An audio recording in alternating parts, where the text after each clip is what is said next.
নিজের জেদ আর অহংকারে মেগাকে নিজের কাছে ক্ষমা চাইয়েই ছিল ইন্দ্রাণী গাঙ্গুলি। হ্যাঁ বন্ধুরা, ভিডিওটি লাইক দিয়ে দেখতে থাকুন শেষ পর্যন্ত। কুসুম ধারাবাহিকের আগামী পর্বের আপডেটে আমরা সবাই দেখতে পারবো মেগা আয়ুষের কথায় তাদের বাড়িতে আসে তার মায়ের সঙ্গে কথা বলার জন্য। মেগার কোনো ইচ্ছেই ছিল না আয়ুষের মায়ের কাছে গিয়ে ক্ষমা চাওয়ার, কিন্তু কুসুমের কথায় মেগা সব দিকে চিন্তা ভাবনা করে মেগা গিয়ে আয়ুষের মায়ের কাছে ক্ষমা চায়।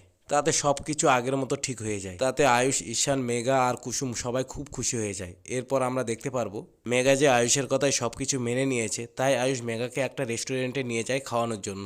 আয়ুষ আর মেগা যে রেস্টুরেন্টে খেতে গিয়েছে তা কিন্তু কুসুম জানে। এরপর একটা সাংবাদিক আয়ুষ আর মেগার ছবি সোশ্যাল মিডিয়ায় পোস্ট করে দেয়, আর তা খুব ভাইরাল হয়ে যায়। আর সেই ফটোটা দেখতে পায় মীনাক্ষী। মীনাক্ষী তখন ফোন নিয়ে আয়ুষের মায়ের কাছে এসে বলে, দিদি ব্রেকিং নিউজ, আমাদের আয়ুষ মেগার সঙ্গে ডেটে গেছে।